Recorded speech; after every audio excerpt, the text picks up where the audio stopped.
I'm Maria Dalton, about to turn 27 this year, and I've been happily married for 5 years. My son, Martin, just celebrated his 4th birthday. Initially, I worked full-time after tying the knot, but now I balance part-time work at the same company. My husband, Kevin, is 30 years old, 3 years my senior. Our journey from dating to marriage was initiated by Kevin's passionate advances, but post-marriage, I observed a shift in his demeanor towards a more domineering side. Kevin has a 20-year-old sister named Jane Dalton, and their age gap seems to contribute to a somewhat indulgent relationship on Kevin's part. Before marriage, I didn't mind Jane's frequent visits and assumed they got along well. However, after tying the knot, I started noticing changes in her behavior. Jane often drops by unannounced, at any time, and expects to be served without ever bringing a token of appreciation.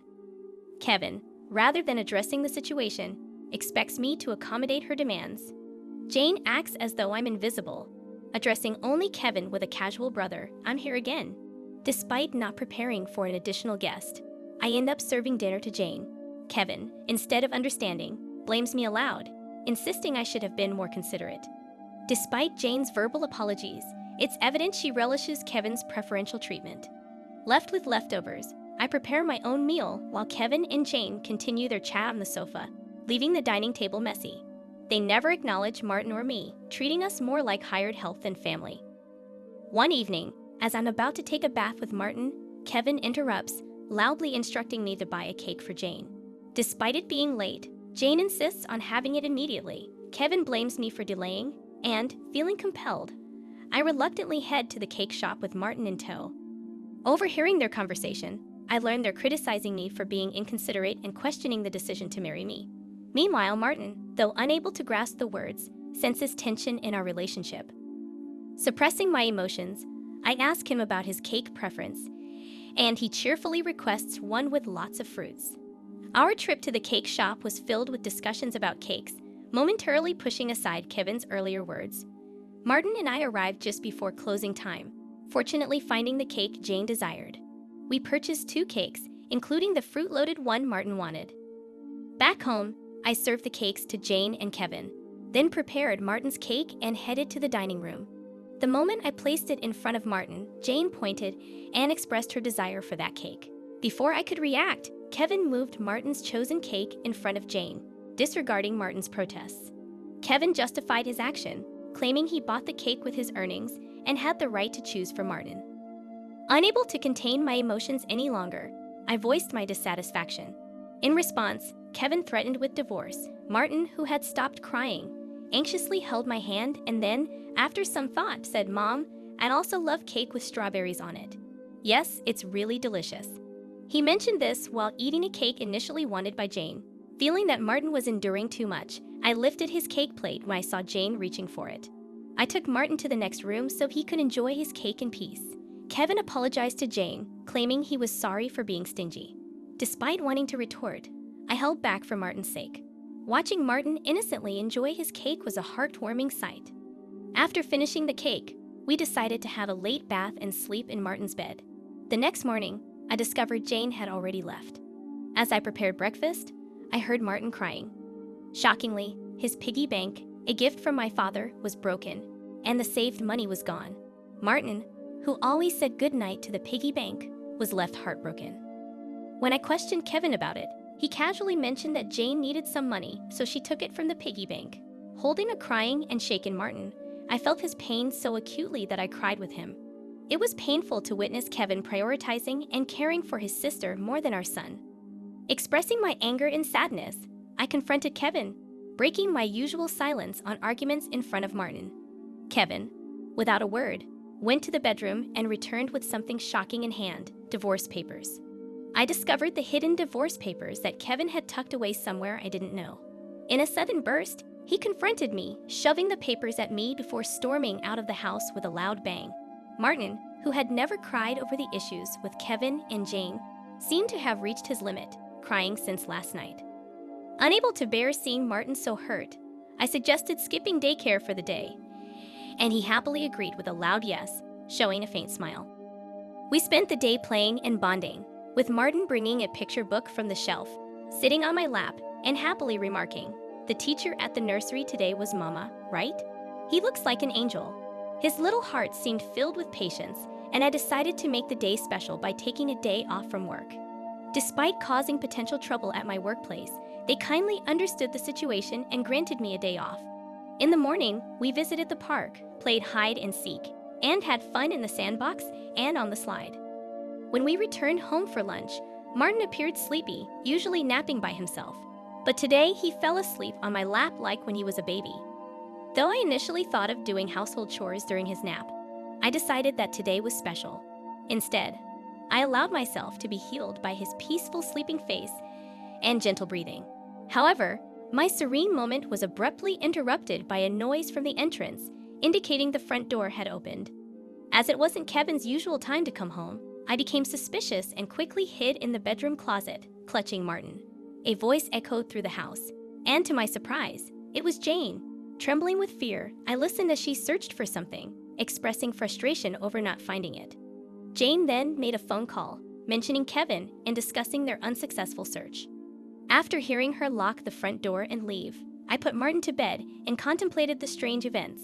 I couldn't comprehend why Jane had entered the house and what they were looking for. Suddenly, Kevin seemed like a stranger, and I felt a mix of disgust and fear towards him. Swiftly packing essentials for Martin and myself, we headed to the station and took a train to my parents' house. Fortunately, their home was nearby, just 2 stations away. Although I hadn't contacted them beforehand, my parents sensed something from my expression and welcomed us without asking questions. I shared the entire ordeal with them, including my fear of staying at our house due to Kevin and Jane's actions. Upon hearing my mother's suggestion that Jane might have been looking for my belongings, possibly cash cards, I recalled my past experience as a successful CEO in the handmade goods industry. I had entrusted the company to friends when I decided to prioritize raising my child after getting married. Although I still worked part-time and communicated with the company from home, Kevin was unaware that I was still the CEO. I discovered the hidden divorce papers that Kevin had tucked away, suspecting that he thought I had a decent amount of savings. While I've mentioned to him that I still received some assistance from the company, I've deliberately kept the details about being the CEO and my savings private. This secrecy stems from realizing early in our marriage that Kevin struggles with managing money and tends to spend everything he earns. Kevin, at first, provided only $200 a month for food expenses and even suggested I quit my job to become a full-time housewife. However, with the financial strain of raising Martin and only $200 for food, I never agreed to be a full-time housewife. Eventually, he reluctantly allowed me to work part-time, and to ensure I wouldn't consider divorce, he had me sign a post-marital property waiver through a lawyer. Since Martin's birth, I used my savings for his nursery fees and clothes, as I've only received $200 for food. I've never asked Kevin for additional funds beyond the food budget, leading him to believe I have savings. Considering Jane's apparent need for money and Kevin's perception of my financial situation, they might be searching for my cash cards. I have a separate savings account dedicated to Martin, with a portion of my salary directly deposited into it each month. Despite their search, they won't find the cash cards, as I always carry my valuables. However, there's still an unsettling issue. Jane might be entering our house even when we're not there, and Kevin may be allowing it. Following my father's advice, I decided to store my valuables, including the cash cards, in my parents' safe. As I pondered their need for money, Martin approached my father, crying over his broken piggy bank and the shattered promise of saving up. My father, angered by Martin's story, vowed to call Kevin. My mother suggested finding out their purpose calmly, as Kevin's mention of divorce might shift blame to us, making the divorce more favorable for him. To ascertain their purpose, I decided to record their conversation, consulting a lawyer who was a friend of my father's. Returning home, I began cooking dinner, keeping my phone screen down to record secretly. Kevin arrived home, surprising me by immediately asking about my cash cards. When I questioned him, he gave vague answers, attempting to deceive me. When I remained silent, Kevin grew agitated and demanded all my part-time money for his sister. Refusing, I explained it was from Martin's savings.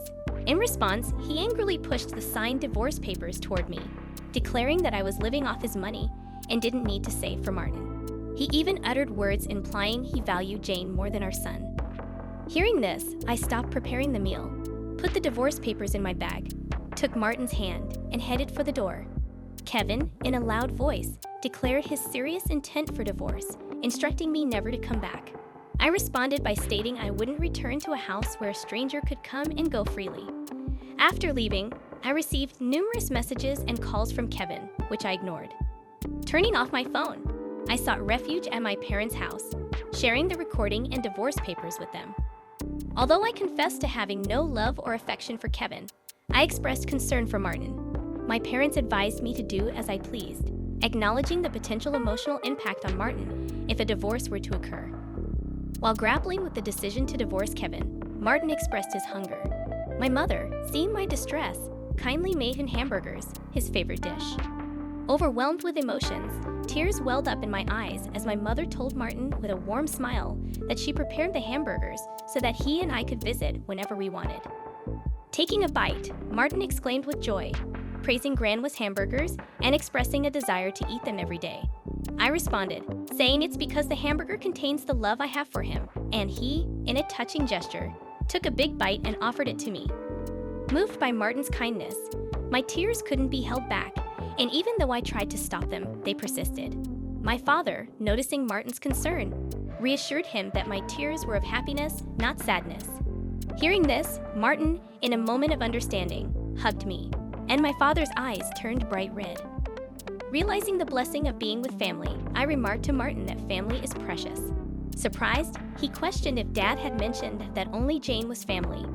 My father gently confirmed it, but then asked Martin if he wanted to live with them as family. With a laugh, Martin happily agreed, making everyone smile naturally. Despite contemplating divorce, the meal felt so happy that I finally decided to part ways with Kevin. I planned to inform Martin about it, and even though discussing it weighed heavily on my heart, Martin seemed to grasp the situation. Happily, he expressed the desire to live as a family, embracing the pet dog and calling him his younger brother despite the dog being older. Preparations for the divorce began, starting with contacting a lawyer who was a friend of my father. The next day, we formalized the contract, and my father and Martin shared comforting laughter while I laid in bed, reminiscing about my childhood. The following day, upon checking my smartphone, I found over 200 calls and messages from Kevin, showcasing his emotional instability. Exhausted, I turned off my phone, and with the lawyer's assistance, we explained the situation to my parents. Jane had accumulated significant debt from a casino and shopping addiction, and Kevin acted as her guarantor, planning to use my savings. The lawyer confirmed that the divorce papers had already been submitted, and Kevin sobbed upon realizing it was finalized. Despite expecting disagreements about child support, he signed a pledge to pay $340 to Martin every month. In a subsequent call from Kevin, his tone lacked aggression, and he calmly admitted to financial manipulation and explained his complex feelings toward Jane. I firmly asserted my decision not to reconsider and heard his faint sobbing before he wished me happiness and hung up. Remaining strong until the end, I discussed future plans with my parents and decided to stay with them until Martin grows up. I resumed my role as a company president and later learned that Kevin and Jane had informed their parents about the divorce and debt, resulting in disownement.